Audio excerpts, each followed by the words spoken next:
I was 32 years old when I watched my father hand my brother the deed to my apartment. Not just any apartment. My apartment. The one I'd spent 5 years renovating with my own hands and money. The one I'd saved from foreclosure with $30,000 of my life savings. The one my parents had promised would someday be mine.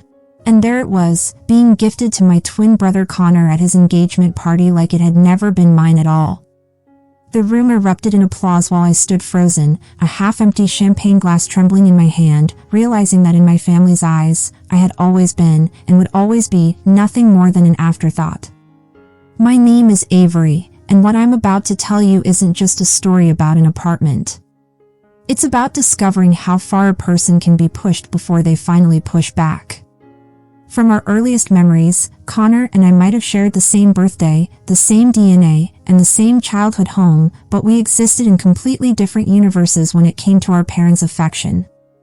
I still remember my 10th birthday. While Connor received a shiny new bike with his name custom painted on the frame, I got a practical set of educational books from the clearance section.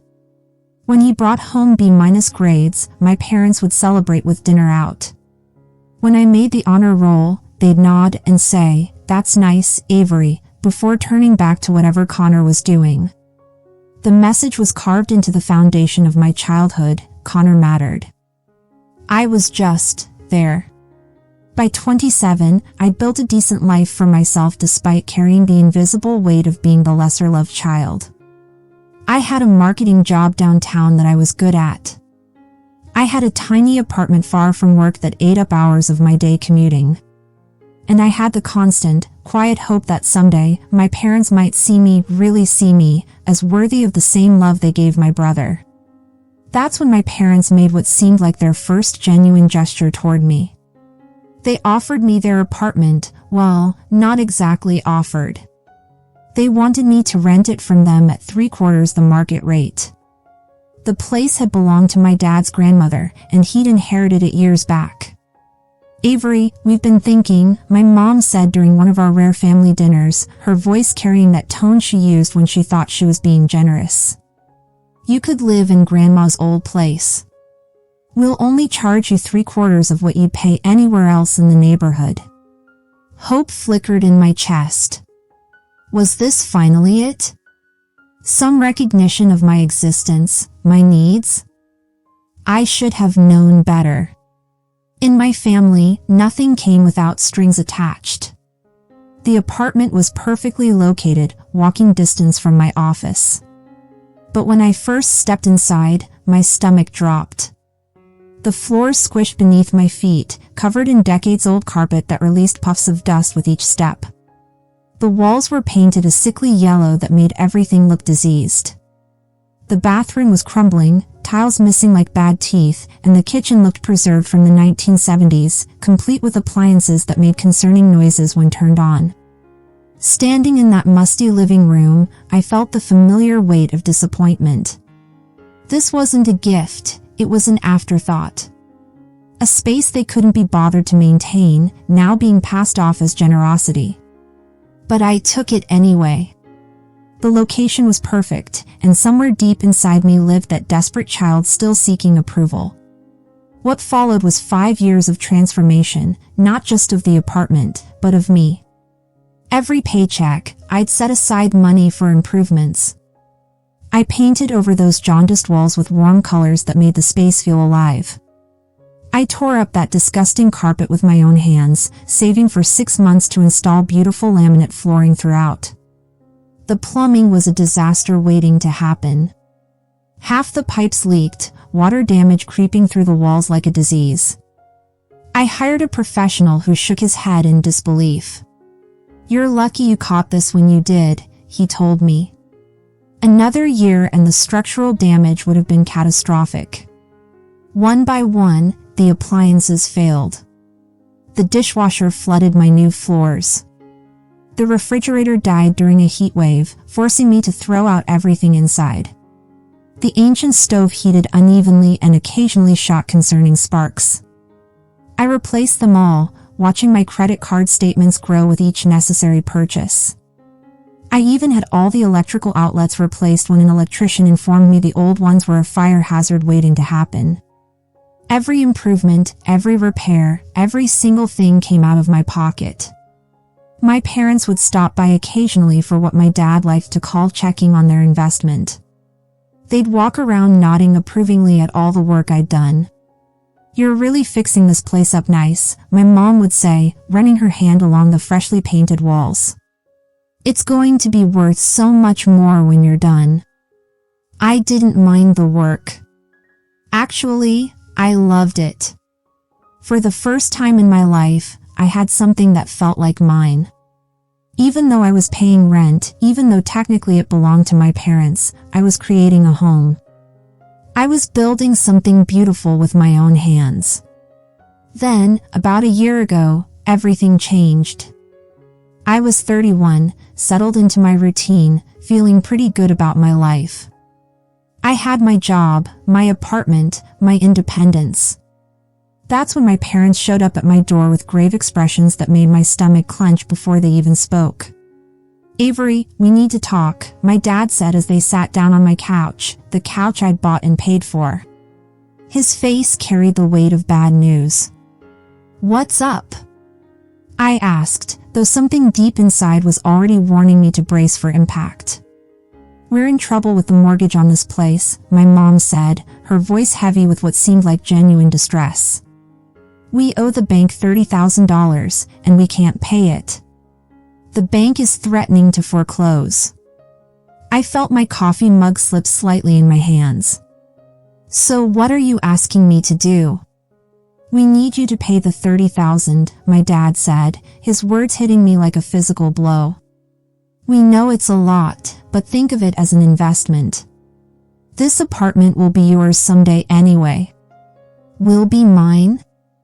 I repeated, my voice barely above a whisper.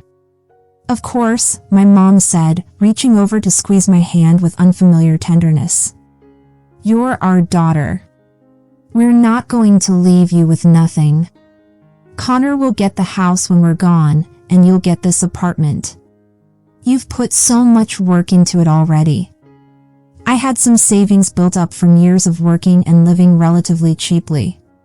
$30,000 was most of what I had, but if it meant I'd eventually own the place I'd been renovating and improving for years, it seemed like a reasonable investment. "You promise this apartment will be mine?"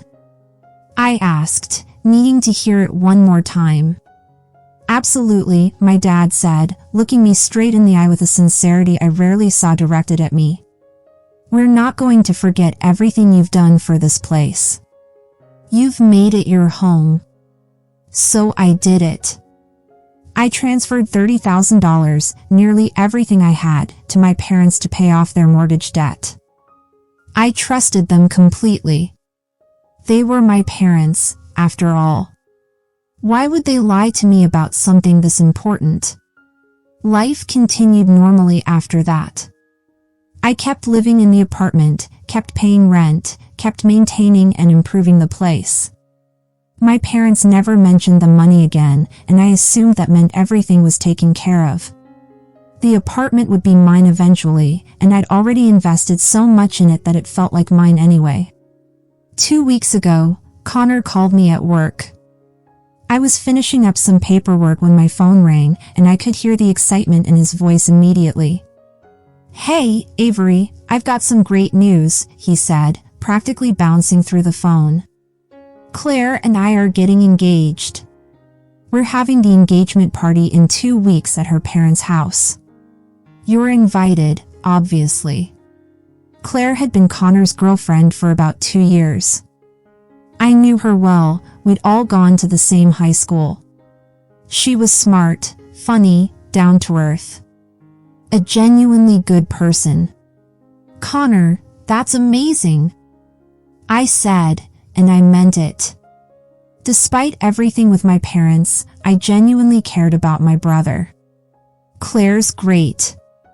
You two are perfect for each other." "Thanks, sis.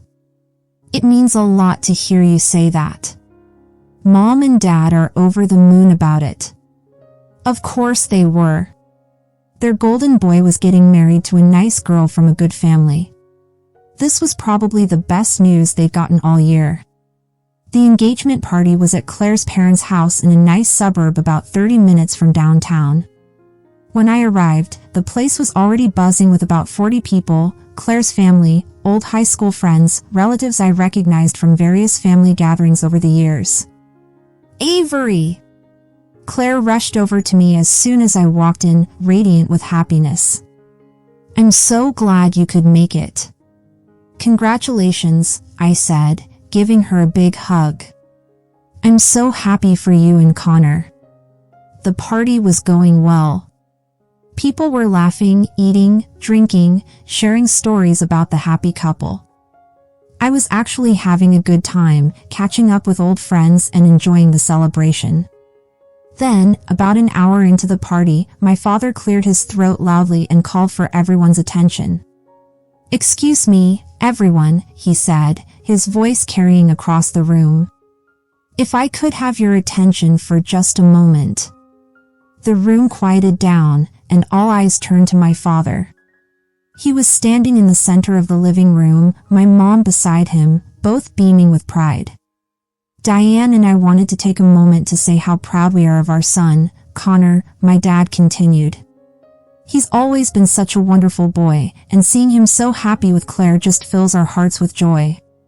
People murmured their agreement, smiling and nodding. This was nice, I thought. A little sentimental, but nice. We have a very special engagement gift for Connor, my dad said, reaching into his jacket pocket. Something that shows just how much we love him and how proud we are of the man he's become. He pulled out an envelope and handed it to Connor. My brother's face lit up, but he didn't look surprised. Actually, he looked like he'd been expecting this. Go ahead, son. Open it up.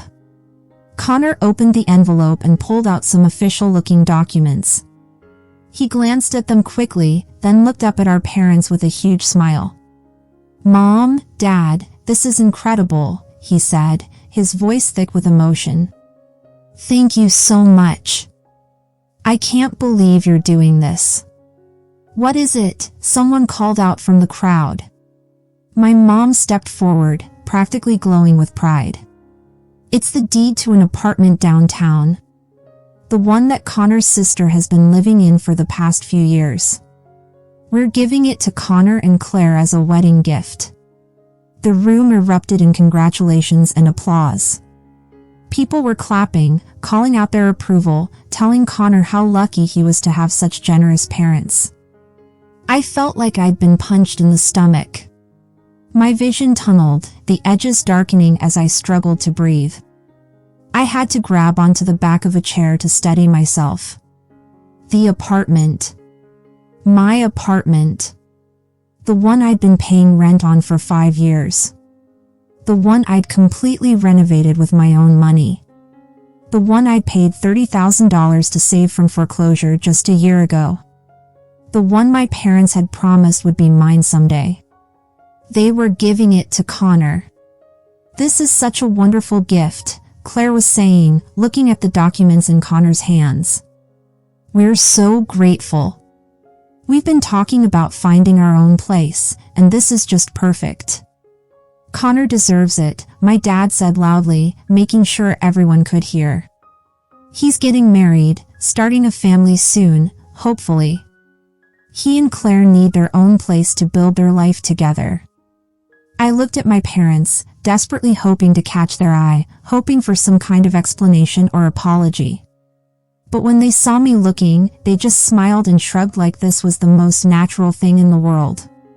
That's when my Aunt Barbara, my mom's sister, spoke up from across the room. Wait a minute, she said, her voice cutting through the celebrations. What about Avery? Hasn't she been living in that apartment for years? The room went quiet. Everyone turned to look at me, then at my parents. I felt my face burning with humiliation, but I couldn't speak past the knot in my throat. My dad shrugged casually. Avery will have to move out, of course. We've been letting her live there for 5 years now. I think that's been generous enough. She's an adult, my mom added. She can find her own place. There are plenty of apartments for rent in the city. I could have told everyone the truth right then and there. I could have stood up and announced that I hadn't been living there for free like my parents were making it sound. I could have explained that I'd paid rent every single month, that I'd renovated the entire place with my own money, that I'd given them $30,000 just last year to save that apartment from foreclosure. But I didn't. A lifetime of conditioning to stay quiet, to not make waves, kept me frozen in place. I just sat there for another 30 minutes, watching my brother and his fiancée accept congratulations for their wonderful gift, watching my parents bask in praise for being such generous people. Finally, I couldn't take it anymore. I quietly got up, grabbed my purse, and walked out of Claire's parents' house. Nobody even noticed me leaving. The drive back to the apartment, no, not my apartment anymore, was a blur of streetlights smeared by tears I refused to acknowledge. When I got home, I poured myself a large glass of wine and sat on my couch, the couch I bought with my own money, staring at the walls I'd painted myself. Everything in this place represented years of my life, my money, my work. And now Connor was just going to get it all handed to him on a silver platter. That's when my phone buzzed with a text message from Connor, "Move out immediately. You have 2 days. 2 days. Not even a week. Not even a conversation. Just a cold text message ordering me out of the home I'd created." I stared at those words for a long time, feeling something shift inside me. The hurt and shock were still there, but rising through them came something new and unfamiliar, rage. White hot and clarifying. They thought they could just throw me out like garbage. They thought they could steal $30,000 from me, humiliate me in front of everyone, then kick me out with 2 days' notice. But here's the thing about pushing someone too far: eventually, they push back. I called my friend Olivia, who'd been my friend since college and was one of the few people who knew how difficult my family could be. "Olivia, I need a favor," I said, struggling to keep my voice steady. "Can I stay with you for a while? I need to find a new place to live." "Of course, but what happened? Are you okay?" "I'll explain later. I just need somewhere to go for a few days while I figure things out." "Actually, you know what? My brother Ryan moved to Europe for work last month. His house is sitting empty. You could stay there as long as you need to. No rent, just pay the utilities." I almost started crying from relief. After I hung up, I sat there thinking about what to do next. Then an idea started forming in my mind. If my parents wanted to play games, I could play games too. I called a service company and asked them to come over first thing in the morning. "I need you to disconnect and remove all the appliances," I told them. "The dishwasher, the refrigerator, the stove, everything. I also need you to remove all the electrical outlets and the plumbing fixtures." The guy on the phone sounded confused. "Ma'am, that's going to leave the place pretty bare." "That's exactly what I want," I said, a new strength in my voice. "I bought all of those things with my own money, so I'm taking them with me." The next day, the crew showed up early and got to work. They disconnected the dishwasher, unplugged the refrigerator, removed the stove. They took out every single electrical outlet I'd installed, removed the new bathroom fixtures, even took the nice light fixtures I'd bought to replace the old ones. But the piece de resistance? The laminate flooring. That took the longest.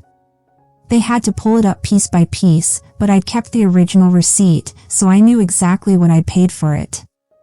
Every single plank was mine. Watching them strip the place down was oddly therapeutic. With each item they removed, I felt a little bit of my power returning. This wasn't just petty revenge, it was reclamation. Taking back what was rightfully mine. That evening, I called a moving company. They came and loaded up all my furniture, all the appliances, all the flooring materials, everything. Olivia met me at Ryan's house with the keys, and we spent the night moving everything in. When we were done, I took the apartment keys and put them in an envelope. I wrote a short note, "I've moved out as requested. The apartment is yours now." I sent it by courier to my parents' house. The next morning, my phone started ringing at 7 a.m. It was my mom, then my dad, then Connor calling over and over again. I let it go to voicemail. Then the text messages started coming in. "You had no right to do that. We're calling the police. You can't just destroy our property. You're going to pay for this." Finally, around noon, I answered when my mom called. "Avery, what the hell did you do?" she screamed as soon as I picked up. "I moved out like you asked," I said calmly. "You destroyed the apartment. You took everything, the outlets, the plumbing, the floors. It's completely gutted." "I took what belonged to me," I said. "I bought all of those things with my own money. I have the receipts to prove it.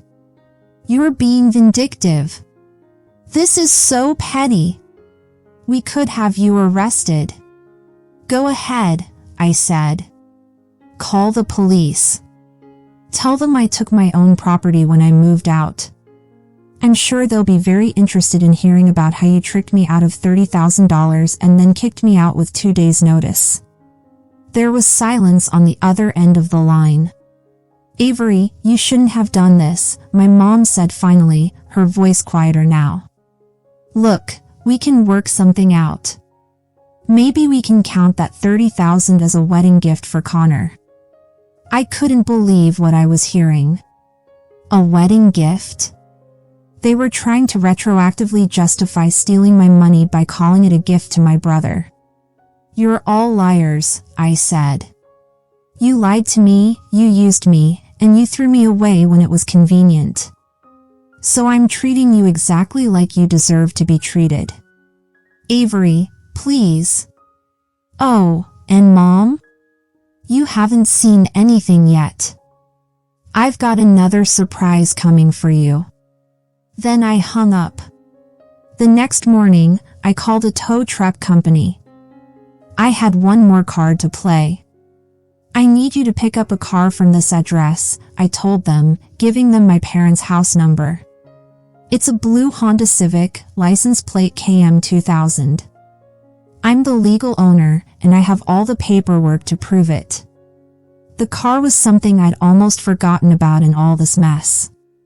3 years ago, when my parents started having money troubles, they'd asked if they could borrow it just temporarily while they figured out their transportation situation.